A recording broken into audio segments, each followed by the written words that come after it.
Albert Einstein, जिसको सुनते ही हमें E=mc² थ्योरी ऑफ रिलेटिविटी और स्पेस टाइम जैसे सिद्धांत याद आ जाते हैं। आइंस्टाइन और मेरे जैसे लोग सदियों में कभी कभी ही जन्म लेते हैं। एल्बर्ट आइंस्टाइन ने अपने सिद्धांतों के द्वारा दुनिया में तहलका मचा दिया। एल्बर्ट आइंस्टाइन ही वो व्यक्ति थे जिन्होंने न्यूटन को गलत साबित करते हुए ग्रेविटेशन पर नई थ्योरी दी थी। अक्सर पहले वैज्ञानिक एक्सपेरिमेंट्स करते हैं और उसके आधार पर थ्योरी लिखते हैं, लेकिन एल्बर्ट आइंस्टाइन एक ऐसे व्यक्ति थे जो अपनी कल्पना में सोचते थे, फिर उसके बाद उस थ्योरी के आधार पर एक्सपेरिमेंट्स को अंजाम देते थे। आज मैं आपको एल्बर्ट आइंस्टाइन के ऐसे ही एक सिद्धांत के बारे में बताऊंगा जो आपकी सोच को चुनौती देगा। इस ब्रह्मांड के कण कण में एक चीज़ कांस्टेंट है, वो है गति। ब्रह्मांड के कण कण में गति ब्रह्मांड के जन्म से ही शुरू हो गई थी, लेकिन पृथ्वी पर मौजूद लोगों ने गति को भौतिक तरीके से करीब 300 साल पहले पहचाना। सर आइजैक न्यूटन के गति के नियमों ने इस दुनिया को समझने का एक नया तरीका दिखाया। न्यूटन ने बताया कि कोई भी वस्तु स्थिर या गति की अवस्था में तब तक रह सकती है जब तक उस वस्तु पर कोई बाहरी बल न लगाया जाए। किसी भी वस्तु पर लगाया गया बल उसकी गति को बढ़ा भी सकता है और घटा भी सकता है। लोगों ने गति को तो समझा, लेकिन अब एक समस्या सामने आई कि इस गति का निर्धारण कैसे किया जाए। जैसे मान लो कि आप रेलवे प्लेटफॉर्म पर बैठे हो और आपका एक मित्र एक ट्रेन में बैठा है और वो ट्रेन 60 किलोमीटर प्रति घंटे की रफ्तार से आपके सामने से गुजरती है। जैसे ही ट्रेन आपके सामने से गुजरी तो आपने देखा कि आपका दोस्त भी उस ट्रेन के साथ 60 किलोमीटर प्रति घंटे की रफ्तार से जा रहा है। ठीक उसी समय ट्रेन में बैठा आपका दोस्त देखता है कि ट्रेन में अन्य लोग भी बैठे हैं और वह स्थिर हैं, मतलब ट्रेन में मौजूद सभी व्यक्तियों की गति ज़ीरो है। यही तो समस्या थी कि ट्रेन की गति का मान किसके अकॉर्डिंग निर्धारित किया जाए, ट्रेन में बैठे व्यक्ति के अकॉर्डिंग या प्लेटफॉर्म पर मौजूद व्यक्ति के अकॉर्डिंग। जवाब था कि दोनों ही अपनी अपनी जगह सही हैं। थ्योरी ऑफ रिलेटिविटी किसी भी वस्तु की गति का मान इस बात पर निर्भर करता है कि उसका अनुमान स्थिर होकर लगाया जा रहा है या स्पीड में होकर। इसका निष्कर्ष यह था कि गति इर्रिस्पेक्टिव नहीं बल्कि रिस्पेक्टिव है।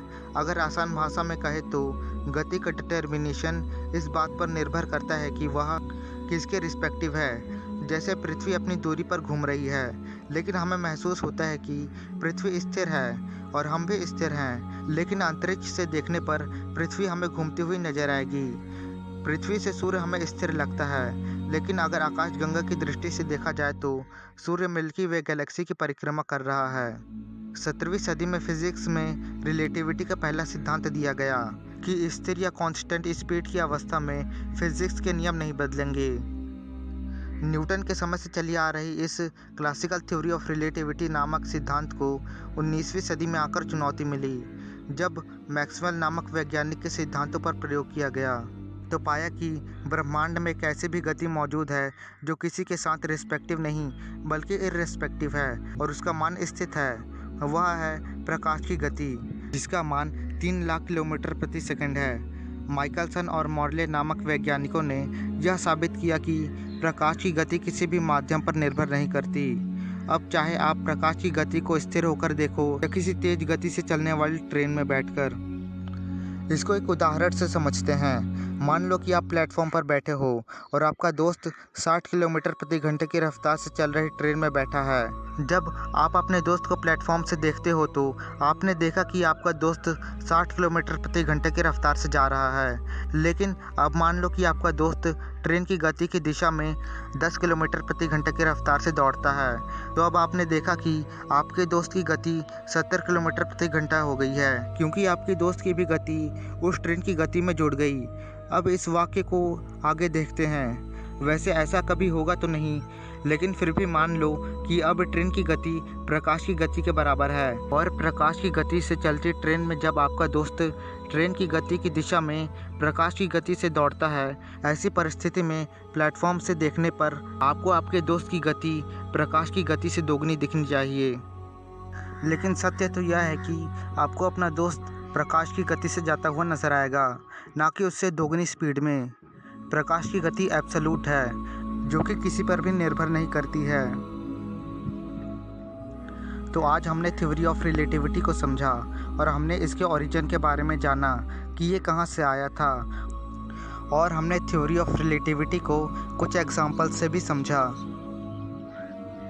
आज की वीडियो में बस इतना ही। E=mc² समझेंगे हम अगली वीडियो में। तब तक के लिए वीडियो को लाइक और चैनल को सब्सक्राइब कर देना।